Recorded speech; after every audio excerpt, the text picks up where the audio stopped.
guide na sinusunod namin. So, every time na magpapalipad kami, siyempre dapat check mo muna yung kung may battery ka ba, check mo ba kung nakakonect pa yung remote controller mo dun sa phantom mo. Kasi, itong mga DJI products ngayon, sa controller namin, ano na ang kailangan mo na lang, makokontrol mo siya using an iPad or iPhone or any Android devices. So, with those devices, makikita mo na kung merong mali sa kanya, sasabihin na niya kung may compass error or wala kang makuha GPS, sasabihin niya na lahat.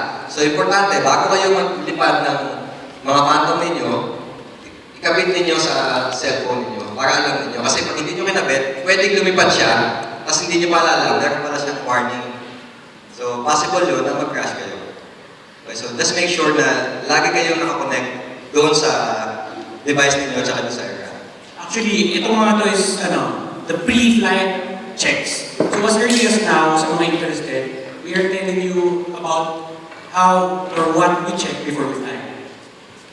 Yes. And then inspect propellers, gimbal, camera, and remote controller. So bago kayo maglipad, check nyo muna yung propeller ko ba, baka may basag, baka nailagay sa bag, nakatungan, umaluktot.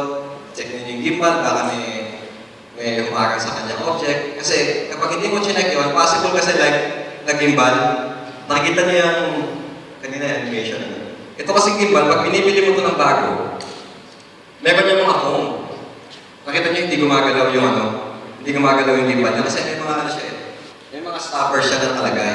Ngayon, may mga cases na excited masyado yung bumili.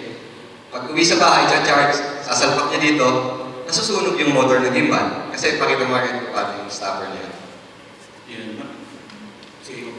Makita mo yung stopper, di ba? Actually, yung purpose ng stopper is when you travel it, hindi siya magalaw. Kasi, una-una, isi-save natin yung motor.